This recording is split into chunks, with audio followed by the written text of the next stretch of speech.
nasaulian na yung mga tinurukan ko ng ito, isang buwan lang simula ng tinurukan ko lang Byton. Tapos pinurga ko ng ivermectin na true inject yun kasi internal external.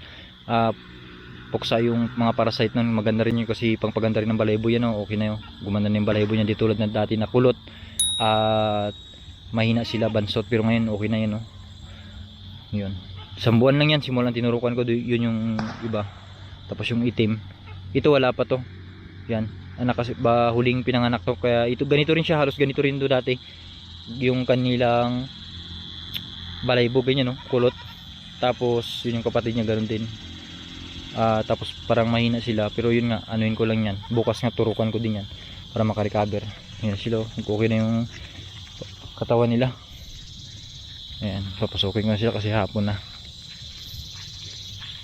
Isang buwan lang yung pinaka ano niyan, pinaka epekto niya kapag tinurukan natin, pinurugan natin tapos binaiton. Isang buwan lang makikita natin yung resulta. Masaulian na sila. Kala ko talaga mamamatay ito kasi bansot nga. Yun yung mga yan, pero ganda na ng balahibo ngayon. Yan. Kaya ito yung anak ng isang inahin, magkapatid yan yan, yung bansot. Tsaka may bulati yan kapag ganyan. At tsaka mapangit yung balahibo, bansot. Yan yung tuturukan ko bukas ng Byton, tapos vitamins natin para isang buwan lang maging katulad din siya ng mga unang tinurukan ko, katulad niya ang ganda lang ng katawan kabuylo na. Yan, tatlo yan sila, isa, dalawa, tapos yung itim na yun, yung katulad din na mapangit yung balahibo tapos bansot, pero isang buwan lang recover na. Yan.